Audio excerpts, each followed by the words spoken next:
വിശുദ്ധ ലൂക്കായുടെ സുവിശേഷം 24 അധ്യായം 44 മുതൽ 53 വരെയുള്ള തിരുവചനങ്ങൾ.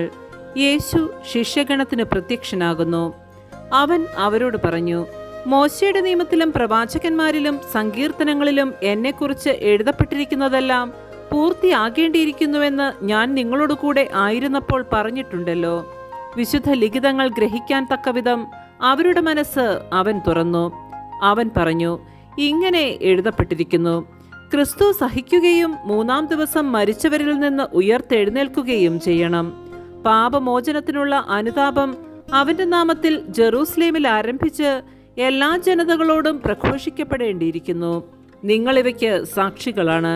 ഇതാ, എൻ്റെ പിതാവിൻ്റെ വാഗ്ദാനം നിങ്ങളുടെ മേൽ ഞാൻ അയക്കുന്നു. ഉന്നതത്തിൽ നിന്ന് ശക്തി ധരിക്കുന്നതുവരെ നഗരത്തിൽ തന്നെ വസിക്കുവിൻ. അവനവരെ ബഥാനിയ വരെ കൂട്ടിക്കൊണ്ടുപോയി കൈകളുയർത്തി അവരെ അനുഗ്രഹിച്ചുകൊണ്ടിരിക്കെ അവൻ അവരിൽ നിന്ന് മറയുകയും സ്വർഗത്തിലേക്ക് സംവഹിക്കപ്പെടുകയും ചെയ്തു. അവർ അവനെ ആരാധിച്ചു. അത്യന്തം ആനന്ദത്തോടെ ജെറൂസലേമിലേക്ക് മടങ്ങി. അവർ ദൈവത്തെ സ്തുതിച്ചുകൊണ്ട് സദാസമയവും ദേവാലയത്തിൽ കഴിഞ്ഞുകൂടി. നമ്മുടെ കർത്താവായ മിശിഹായ്ക്ക് സ്തുതി.